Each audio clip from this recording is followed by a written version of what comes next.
Kita akan mulakan ni. Jadi Aish Ami bersama dengan Okey guys, Assalamualaikum warahmatullahi taala wabarakatuh.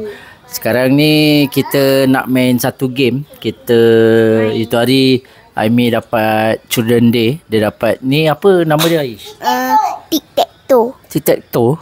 Confirm. Okey, kita nak tengok lah, nak challenge siapa yang menang.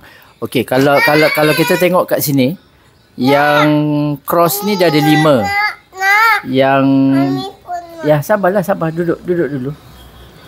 Yang cross ni ada 5, yang bulat ni ada 4. So cross kena start dululah.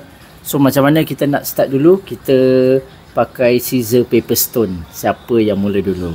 Okay. Scissor paper stone. Scissors paper stone. Scissors paper stone. Scissors paper stone. Alamak. Kaki jaga. Ambil doa ayah cepat. Saya menang doa ayah. Ayah, you can do this. Yeah, thank you. Okay, Aish start dulu cepat. Okay. Ulang. Ayah, nak tengok ni.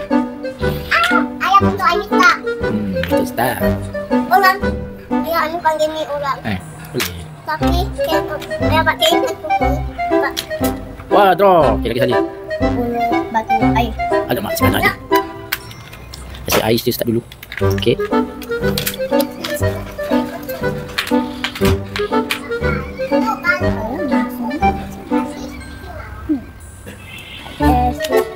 Alamak. Pandai lah Aish.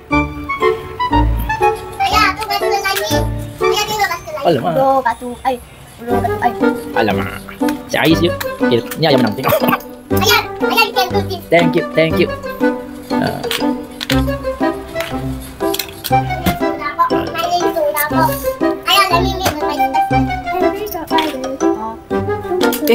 Alamak, Aish menang. Tak nampak.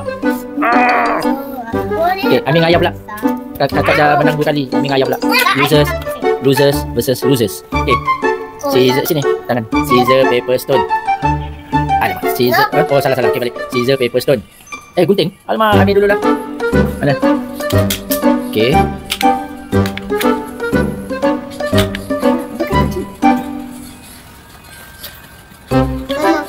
Okay, Amin. Alamak, Amin menang lah. Don't forget to subscribe.